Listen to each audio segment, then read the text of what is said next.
ma'am, if you could just give me your full name and who you're representing here today. And I'll start with Stacy Harvey. Hi, Stacy Harvey, representing Regeneration Schools. Okay, great. Welcome. I see that we have Trey Sheldon here from the planning department. Welcome, Trey. Thank you, David. Good morning, everybody.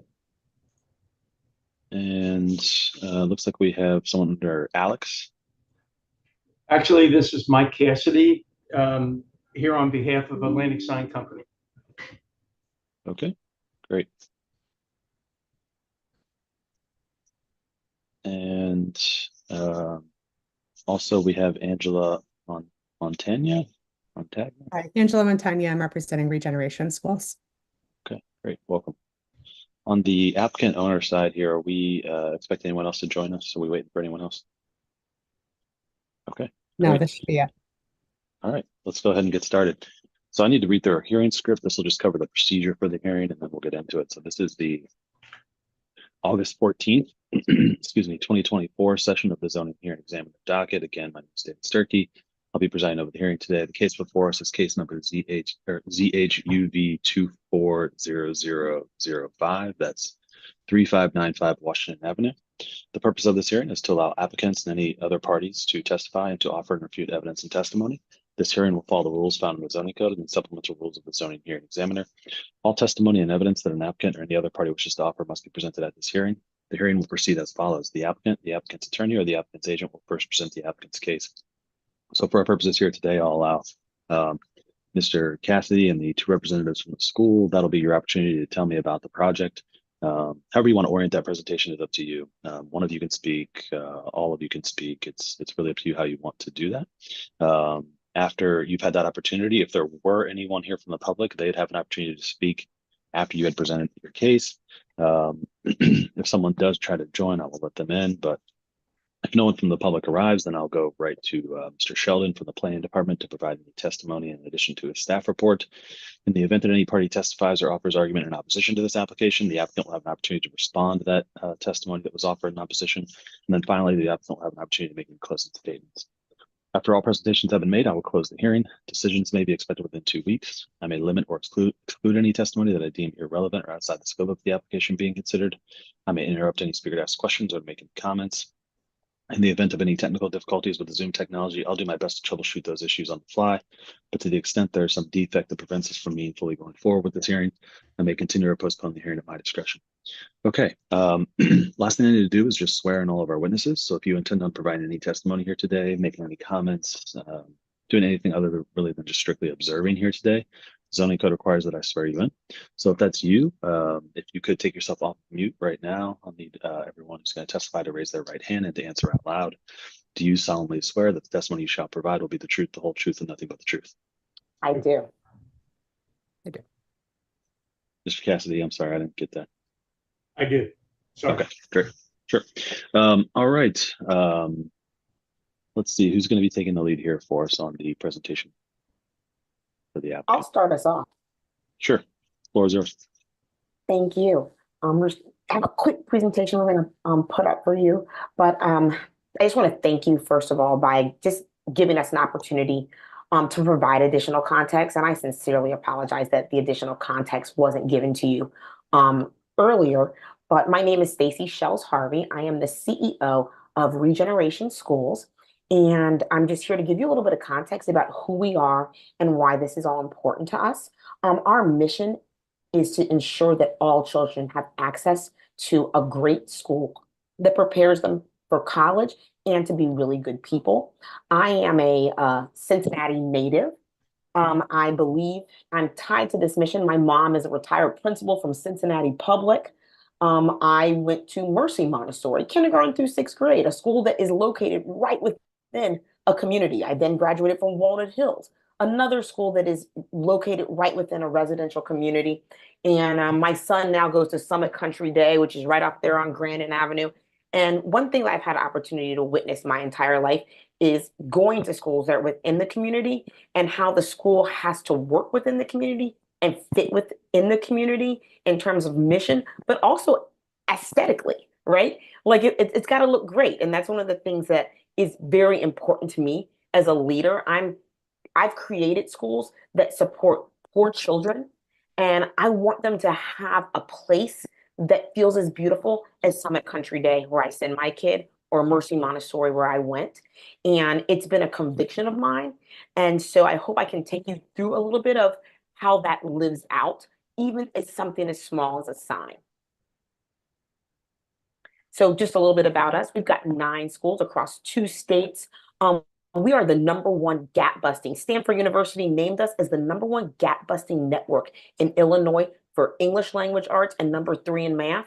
And we're in the top 10 charter schools of all charter schools in the state of Illinois. And we serve a population that is 96% free and reduced price lunch, African American. And we really make it happen for kids where the school matters. A little bit of the history of the building. We are not the original occupants of this building.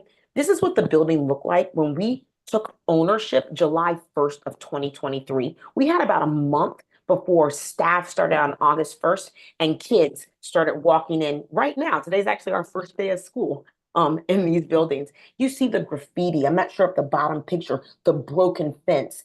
And when we got it, it looked even worse than this. The grass was overgrown. The trees were dead. There were actually homeless people living on the property because the outside didn't signal. It's like the broken glass theory, right? Like if glass and walls and things are broken, it makes people think that no one cares about it. And the first thing that we had to do was fix the inside of the school. These are yellow walls with red. The carpet hadn't been cleaned in 25 years. What you can't see is that red color was actually the color of every stairwell and the upstairs. So think like Stephen King, The Shining, like Red Room, right? Like this is what we were faced with. And we had like 1 month, less than a month almost, to get a team together to turn this into a place where kids felt loved. Boom! Immediately, we pulled, carpet up. We threw on, it's amazing what paint will do to a place, and made this place feel good, because what people don't always understand is sometimes change starts from the outside in, And so this school was failing. They had 0% proficiency, which is why we were asked to take it over. And by the end of our first year, we had double-digit gains at every grade level. We broken the school down into 2 schools within one. So it's Regen Avondale and then Regen Middle School. It's a K-8 building. And we're just really excited about the opportunity to now bring some of that revamped look to the outside. Like when my idea for the flags, it actually came from the flags that I saw when I drive up to Summit to drop my kid off every day right there on Grandin Avenue. Some of the ideas that I've taken have come from, I'm on Walnut Hills Foundation Board. Some of the things that I see that we do that signal college prep, like if you even look at like our Griffin symbol behind us or our coat of arms, it's all about college prep and making kids feel like this is almost like a mix between like a Hogwarts and a Ralph Lauren experience. From the uniforms, making children feel loved, and then giving the community a bright spot. When we arrived here, I can imagine if I lived in a house across the street from this school, when I looked at how depleted it was. And we are looking to just completely make it better. This is the only thing that we should need a variance or, a zoning a permit for, because we've done so much of the work already. But we just want an opportunity to give our kids a world-class education from the minute parents drive up, so that the community sees that this is going to be a pillar. Phoenix is the oldest charter school in Cincinnati. We've changed the name to Regeneration Schools. The building used to be a birthing center for poor mothers, and we just want to reestablish the pride. It used to be a top performing school. Through leadership changes, it fell to the very bottom, and we're just hoping to bring it up in every way, from the academic achievement of the students all the way to what it looks like on the outside. We want flowers. We want this to be a beautiful place. And, in closing, we just really appreciate the opportunity to explain that. Okay, great. Thank you for that. Um, Appreciate it. Mr. Cassidy or Ms. Montagna? Anything else? Angela, have you got anything? Go ahead, Mike. All right. My name is Mike Cassidy. My company is Preferred Resources, and we are actually a signage and graphics consulting company. And I have an affiliation with Atlantic Sign Company.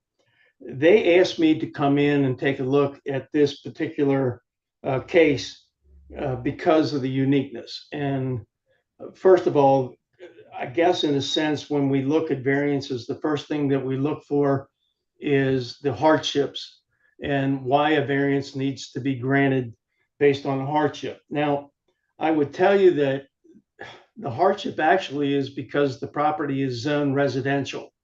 We have 45,000 square feet of building. We have 3.314 acres. We have 400 feet of street frontage on each of the three streets, which comes to about 1,200 feet of street frontage. The code, because it's residential, only permits us one ground sign and one building sign. The existing Phoenix ground sign that you should have been able to see on the plans that we submitted is actually 30 square feet. The code will only allow us 24 square feet. So the existing sign is actually too large to meet code, and the existing sign is actually too small. So what I did is I visited the site 3 different times. And the first time, I'll be honest with you, I actually went all the way past it on Washington Street because I missed the ground sign. The Washington Street frontage has a lot of mature trees and a lot of foliage, and it blocks the view of the ground sign. The second time I came back, I took a look at what are the options in relocating the ground sign.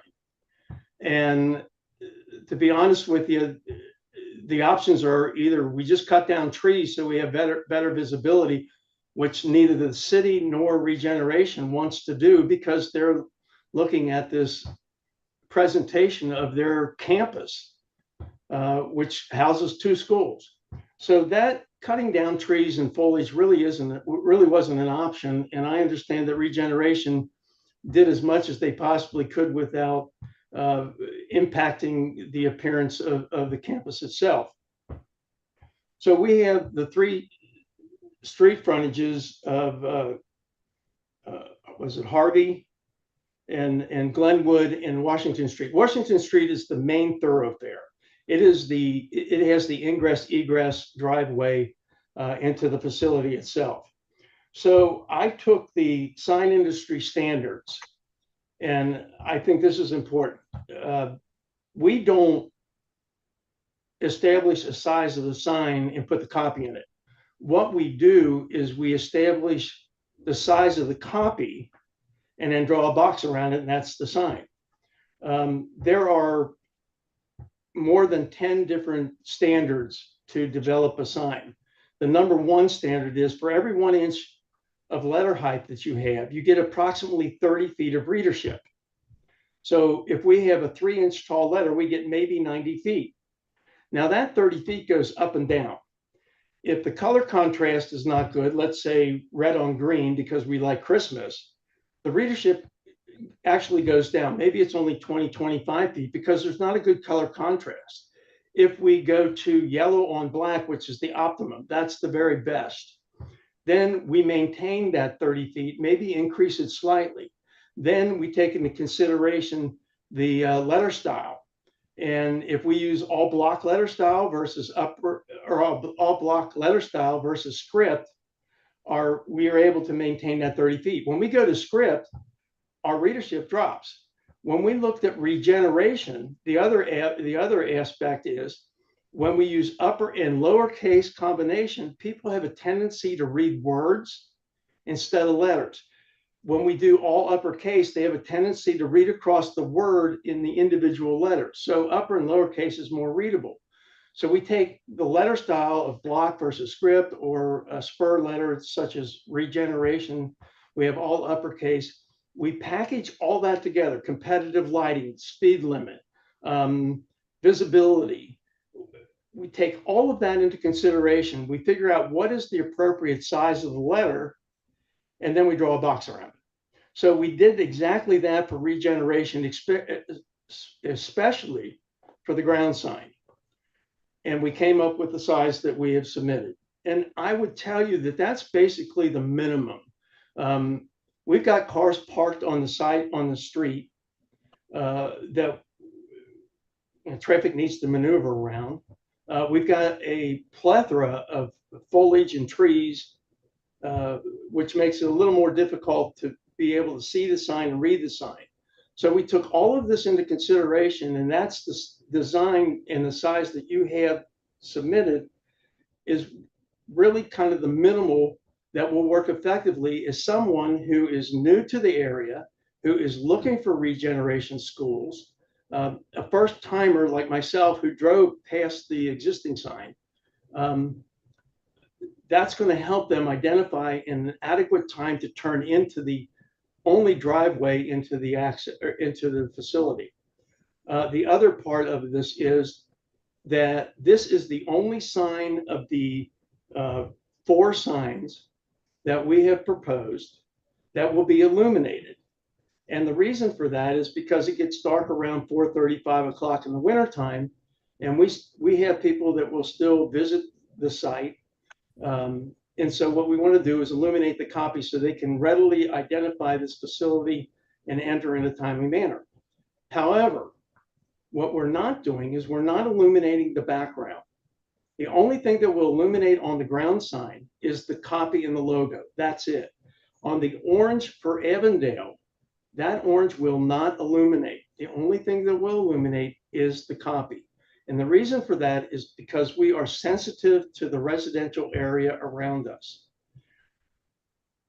On the building signage, we took the same approach as in terms of copy size, but we realized that this is a bigger challenge than we're able to come up with. Again, we have 3 street frontages, but we're only asking for 1 ground sign.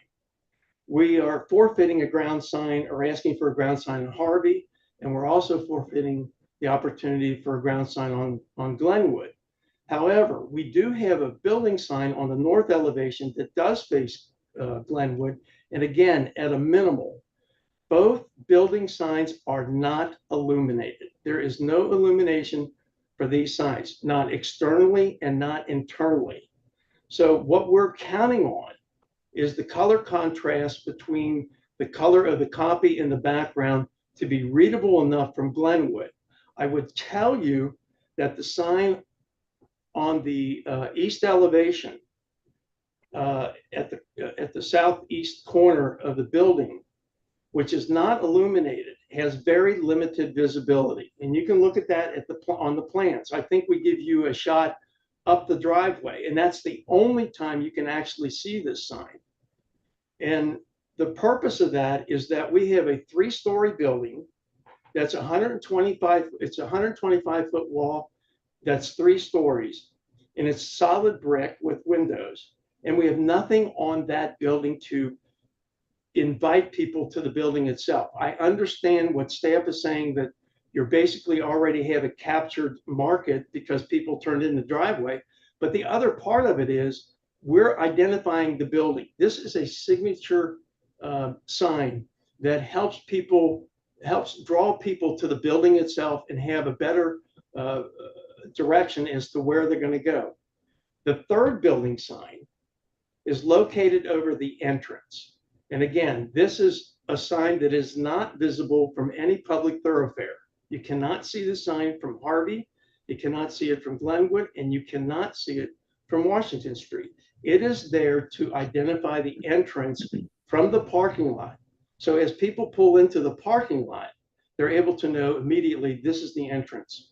The last item is the banner signs.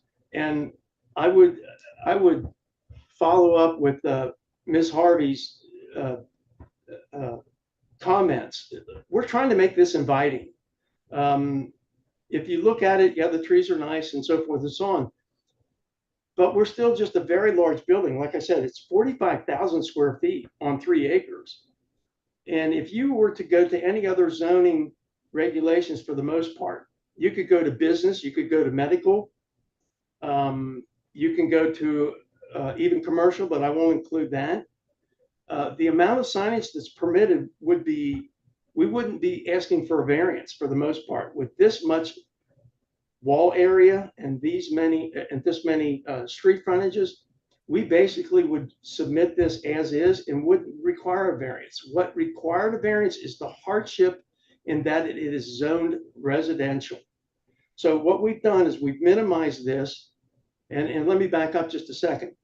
If we, and I think Alex was able to get this to you, if we were to go strictly by the zoning regulations, we would be permitted a 24 square foot ground sign, which is smaller than the existing sign. And we would be permitted 1 building sign. And I think we sent that over to you, and I think you've got that for reference only, so that you can see that's not going to work for us in terms of identifying this campus in a timely manner. That was the purpose of this signage. Signage works 2 ways: is advertising and identification. This school is going to have a turnover. Every year, they're going to have another turnover. They're also going to be adding new students. There will be times when the grandparent will deliver the child to the campus versus the mom and dad, and they need to know where they're going. So what we've done from sign industry standards is to minimize the number of signs and the size of the signs so that it will adequately identify it for anyone that approaches the facility. But again, I want to reiterate, we were very, very much sensitive to the residential area, and that's the reason we're not illuminating building signs, we're not illuminating the entry sign, and there's no illumination on the banners. The only illumination is the copy on the ground sign. I believe I've covered all the items in terms of how we came to this proposal. I realize that we're asking for a lot more, but that's only because we're kind of stuck in a residential area. Well, and maybe that's the bad way to put it, stuck, but we are. But I think what we've provided you with as much square footage as we have in the building, the 45,000 square feet, and the 3 street elevations, I don't know how we could possibly minimize this and adequately identify the location. Got it. So could you tell me more about the dimensions and the variances that you're requesting? Well, the ground sign overall dimensions are 5 by 10, so that's 50 square feet. And again, we're back to the only thing that actually illuminates is the copy. Then you've got the building signs, which are.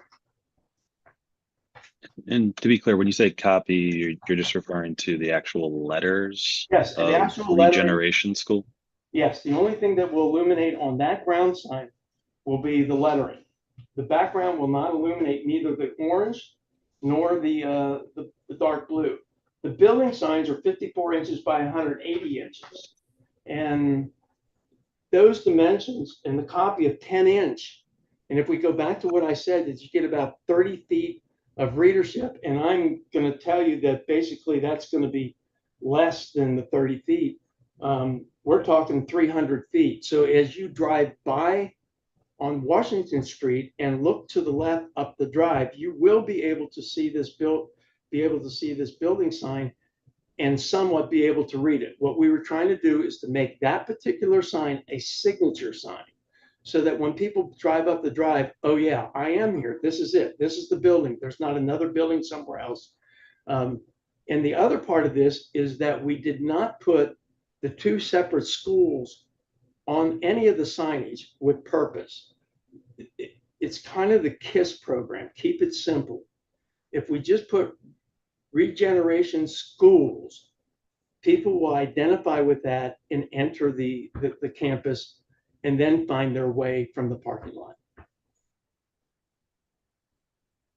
Got it. Okay. So the ground sign's 50 square feet. So it's, what is that, the 26 square foot variance on that and the illumination of variance. I'm sorry, did you mention how large the wall signs are on each facade and what the limit is?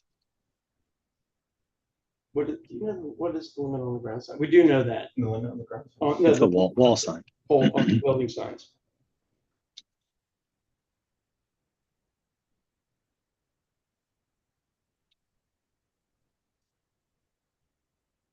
Hang on, they are on those plans that we had sent to you, but right off the top of my head, I didn't.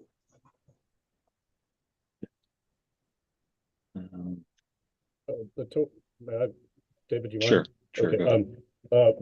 Well, for starters, you're only permitted one sign. I'm sorry. A non-residential use. Trey, I'm sorry. In a residential district. Trey, I lost. It's either ground. Trey, can you hear me?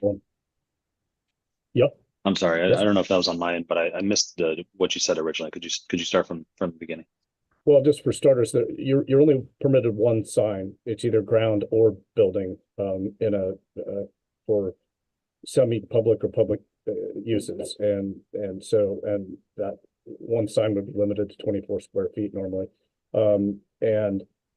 It looks like the total sign face area, in other words, not just the letters, but the entirety of the sign for the wall signs appears to be 67.5 feet. Yes. Approximately. Yes. 67.5. Yeah, Sorry, I just wanted to help clarify. Sure. I'll mute myself again. Thanks. No, I realize that we're Okay. asking a substantial amount, but again, we're trying to deal with a residential zoning versus a professional building, medical, and that sort of thing. And we're surrounded by residents, and that's the reason we eliminated any illumination on the building signs. Got it. Yeah. Could you tell me a little bit more about the illumination? I guess the brightness is measured in lumens. Do you have any idea what that is? And is it going to be illuminated 24/7? No. They will be able to control that. And probably our recommendation is that the illumination would be turned off somewhere around 8 or 9 o'clock at night. The issue is that there are people coming and going coming to the facility at 4:30, 5 o'clock during the winter time, and we would like to have that copy illuminated at that time. If you think about it, at this time of day, during most of the summer months, that illumination won't even be effective, because it's still daylight hours. We keep and again, this is part of the sign industry, because only the copy illuminates, we don't put as much aluminum or illumination source within the sign itself. It's not necessary. We have basically no competitive lighting in the surrounding area. There's no parking lot lights, there's no other signs, there's no street lights that interfere with that illumination. So what we'll do is actually make that minimum. Now, that's versus external illumination, which was an option, but we elected not to do that because we felt that would be bridging the sensitivity of the residential area. Gotcha. Okay. I think that's all the questions I have right now. Mr. Cassidy, is anything else you wanted to provide? I guess my biggest quandary on on this is that when we look at the magnitude of the campus itself, what we're looking for is probably substantially less than what 45,000 square feet of medical zoning or professional building or whatever, even in the city of Cincinnati, would be asking for. And because we have three street frontages and we're only asking for this one ground sign because we know the primary is Washington Street, that was our consideration, and that's why we took the approach that we took. Okay. Anything else from anyone at Regeneration? No? Okay. Did either of you, I mean, since you'll presumably be the ones that after these, if these signs are approved and they go in, you'll be in charge of the illumination aspect. Do you have any comments on that? I mean, Mr. Cassidy mentioned 4:30 or 5 o'clock, this sign coming on. Is that when school starts? The school, I think we were concerned about the evening in the winter with the 4:30, 5 o'clock. School, that's the kids PM. are, yeah, PM. And so in the winter, in the evening, it's dark. Parents are, coming for anything after school. I imagine by 6 o'clock, we would be turning the sign off because by that time, everyone is gone from the building. We don't have a lot of, it's an elementary school. We don't have a lot of things that happen late. Got it. Okay. Thanks. And I suppose this was part of my other observation that this variance can be approved with conditions, and the conditions would be that the signs would be turned off at a particular hour or can only operate at a particular hour. Sure. Okay.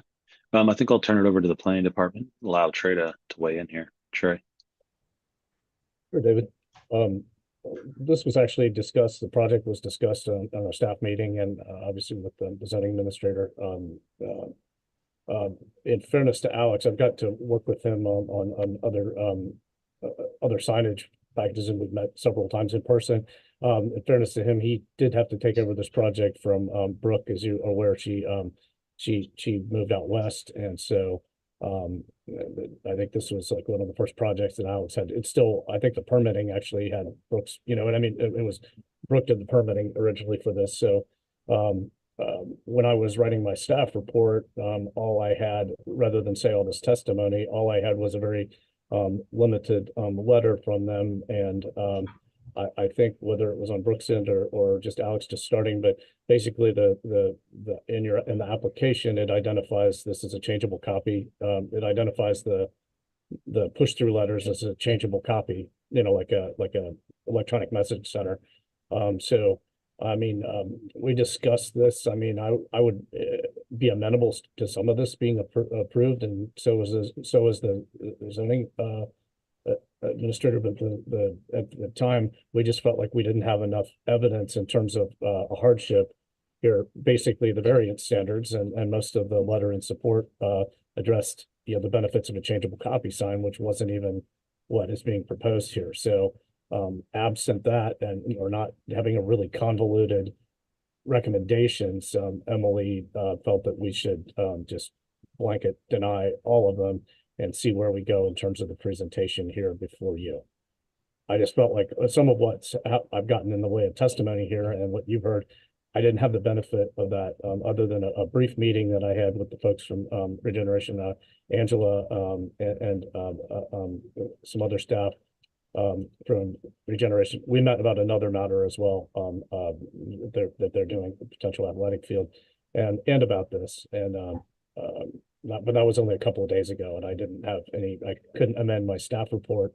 If I was going to amend it, I couldn't do it based on a conversation, right? I didn't have that, like evidence before me, but some of these issues were brought up, and so on. So Trey, when you produced your staff report, you were writing it under the impression that this was going to be a electronic messaging sign? No, I mean, at that point, I wrote it to it being a push-through sign. It's just that that's what was in the letter in support of it from Atlantic. If you read the letter in support, it states the reasons why we would need a changeable copy sign, which is not in fact what was proposed. Gotcha. And anyhow, I'm just saying, in fairness to Alex, he and I talked about this subsequently and so on. I think he, on the fly was trying to take over from a project that was handled by Brooke right before she left. So I'm just kind of explaining how, but lacking, much more information or any testimony like we've had today. I felt like, I couldn't my colleagues and I and Emily felt that under Emily's instruction, she was like, no, just blanket deny this. So you're going to have a very convoluted series of recommendations with, 16 conditions, like, make it smaller or just use lettering and, what I mean, things of that nature. And so that's how that occurred. So I just wouldn't, no Got hardship was presented basically. And part of the letter was addressing a changeable copy sign, which isn't even the subject of what, of what we're looking at here. So, I just point out that for a non-residential use, only one sign is normally permitted of 24 square feet. They would have the option of, replacing as a sign face change the sign that exists right now that's larger than, and I'm sure you'll either visit the site or do street view to look at the existing sign. David sometimes does that, does a site visit or at the very least does Google Street View to kind of familiarize himself better with the location. But they could replace the sign within the existing area that is greater than 24 square feet already. And they might have only needed relief, say, for the illumination. I don't know whether the existing cabinet that's old school changeable copy, I don't know if you all know, is it illuminated from internally now? Yes, it is. Okay. So it's an But electrified. say that again. I'm sorry. The existing ground sign that's 30 square feet is internally illuminated. That's correct. But it's old school changeable copy, right? Where they like kind of gas stations where you just, would change the price of the gas or whatever, like back in the day with those little suction cup things. Yeah, so little yeah, I know what you're grippers. talking about. Yeah. I So that's kind of what it is right now, but it is an internally illuminated cabinet. So there would have been the option potentially of having a greater than 24 square feet sign located within that existing sign that's got sort of columns on the sides of it that match the brick of the school. So it's possible to just change out the sign face there. So at least one of my colleagues, raised that as, hey, they have an option of just doing that. Obviously, there's been some testimony that believe that that's not large enough. So it would be replaced apparently entirely and go to 50 square feet instead of whatever it is now, 30, I think. And other points raised by myself and the zoning administrator and staff is just that by the time you've turned in the driveway, what necessitates having a wall sign up at the same frontage where you just pulled in. It seems sort of redundant, at least from a wayfinding standpoint. Usually for hardship, we try to find some, justification like that, rather than just we think it looks nice or it really helps to make it pop or something like that. There usually needs to be something within the variance standards that justifies that. I also did in my staff report, if you read that, I did look around mostly churches, but I saw about 7 or 8 churches in this same neighborhood and same in the residential district. And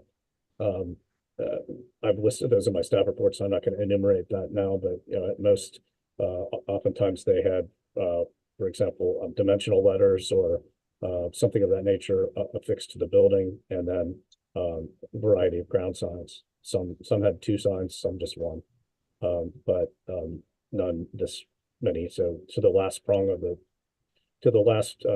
variance test, there weren't other similar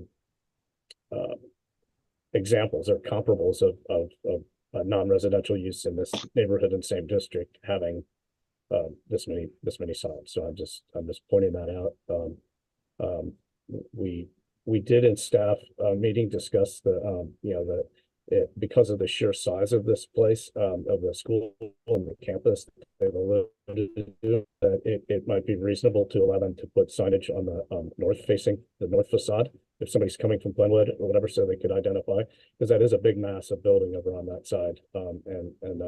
We did discuss that in staff meeting and thought that I had hoped that we'd come to some sort of like almost compromise or whatever as far as this goes and come up with a solution, but there just wasn't time for me to adapt, edit my staff report or come up with any kind of compromise solution here. So that's why the language is in there at Emily's suggestion that that it's possible that's totally up to you. Obviously, you're the hearing examiner, but if they're amenable to any kind of working through anything, sometimes hearings like this have been tabled and come back with an alternative presentation. But based upon the fact that there weren't really any hardships discussed in the letter in support, the Section 6 summary of reasons why relief should be granted.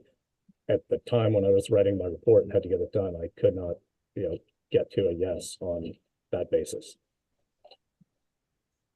Okay. Thanks, Trey. Appreciate your testimony here today. All right.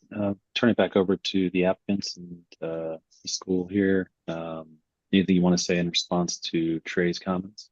Probably just 2 quick points. And I think Trey really alluded to it, but even to take it a little bit farther, if we were to try to do a face replacement on the existing sign, Phoenix is a much shorter name with the 7 letters, and then we would try to squeeze in the word regeneration in that same horizontal area, which is going to make regeneration that much smaller, and we're already having a very difficult time even trying to read Phoenix.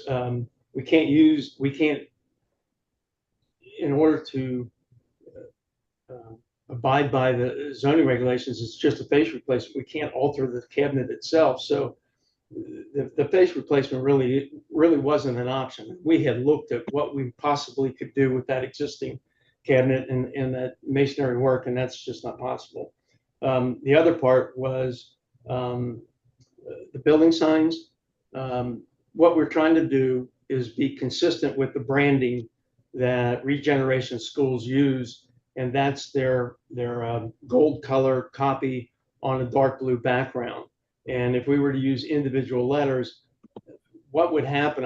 You can almost put a sample up there and take a look at it. If we cut out some letters and just put it up on the brick, you would see how lost the copy would get to the background, because the background's not really defined. So what we did is we defined the background of the sign itself by using their dark blue, and we put their gold copy on that dark blue, so that graphic, that identification is more readily visible and readable. And that's really like to. And I will tell you that I've been working with the city of Cincinnati for almost 40 years, and this will be the first virtual that I've done. It wasn't that long ago. We actually met in person with the hearing examiner. So this is a kind of an all new and improved situation, and it's a little bit of adjustment for us also. Okay, got it.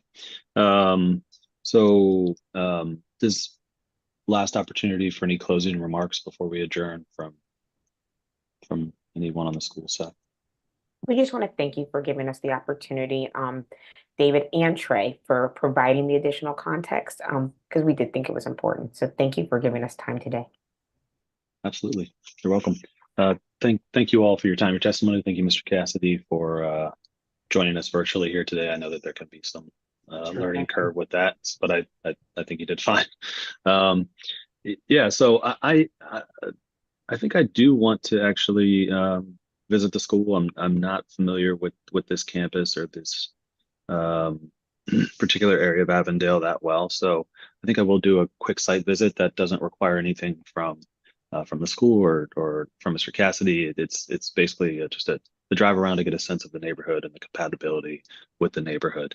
As soon as I do that, I will write a formal written decision, which will indicate approval or denial.